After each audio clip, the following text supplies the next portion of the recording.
Hi friends, అందరికీ నమస్తే. Indiramma ఇళ్ళకంటూ big update అనేది రావడం అయితే జరిగింది. జిల్లాల వారీగా అనేది మనకి లిస్ట్ అనేది విడుదల చేశామని, మనకి జిల్లాల వారీగా నియోజకవర్గాల వారీగా అనేది మనకి లిస్ట్ అనేది విడుదల కావడం అయితే జరిగింది. ఫైనల్ లిస్ట్ అండి ఇది. ఫైనల్ లిస్ట్లో ఎంతమంది పేర్లు వచ్చినాయి, పేర్లు రాకపోతే ఏం చేయాలి, నెక్స్ట్ ఈ ఫైనల్ లిస్ట్లో అనేది మనకి ఇల్లు కట్టుకోవడానికి సాయం చేస్తున్నారా లేకపోతే మనకి ఇల్లే ఇస్తున్నారా అనే దాని గురించి కంప్లీట్ ఇన్ఫర్మేషన్ అంతా ఈరోజు ఈ వీడియోలో తెలుసుకుందాం.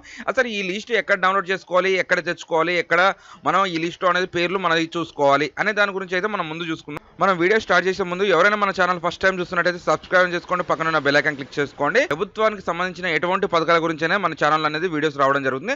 అలాగే ఒక లైక్ అనేది చేయండి. లైక్ చేయడం ద్వారా ఇలాంటి ఇన్ఫర్మేషన్ వీడియోస్ అన్ని రావడం జరుగుతుంది కాబట్టి లైక్ అనేది వెరీ ఇంపార్టెంట్. మనకి లిస్ట్ అనేది ఈ విధంగా ఉన్నదండి. ఈ లిస్ట్ లో గనక అందరి పేర్లు వచ్చినాయని చెప్పట్లేను, కొంతమంది పేర్లు అయితే రావడం జరిగింది. ఇది ఒక నాగార్జున సాగర్ నియోజకవర్గం సంబంధించిన లిస్ట్ అండి.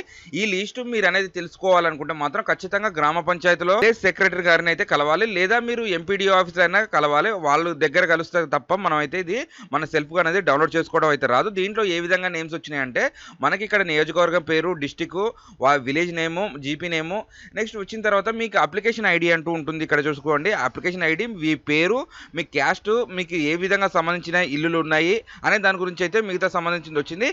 ఇందులో వచ్చినాయి కూడా దాదాపు చూసుకుంటే మాత్రం వీళ్ళకి ఇల్లులు కట్టుకోవడానికి సాయానికి 5 లక్షలు పొందడానికి మాత్రమే వీళ్ళకైతే ఈ లిస్ట్లో అయితే నేమ్స్ రావడం అయితే జరిగింది.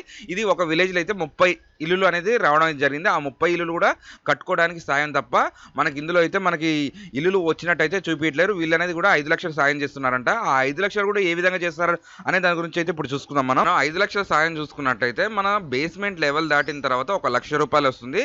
నెక్స్ట్ సబ్జాల లెవెల్ లేచిన తర్వాత 1,25,000 వస్తుంది.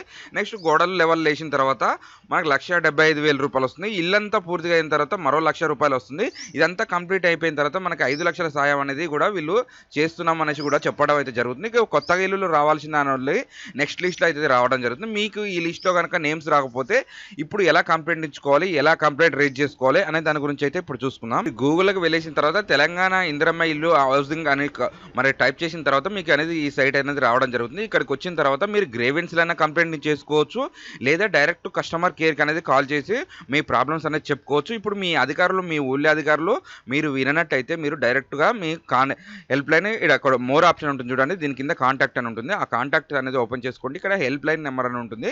ఈ హెల్ప్ లైన్ అనేది చేసుకుని మీ ప్రాబ్లమ్స్ అనేది చెప్పుకోవచ్చు.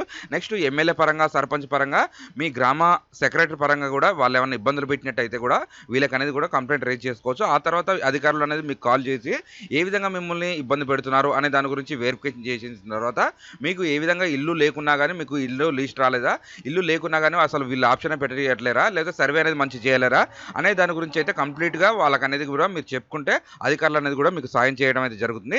ఇదండి ఈరోజు వీడియో. ఈ వీడియోలో కనుక ఇంకేమైనా డౌట్ ఉంటే మాత్రం ఖచ్చితంగా కామెంట్ అనేది చేయండి.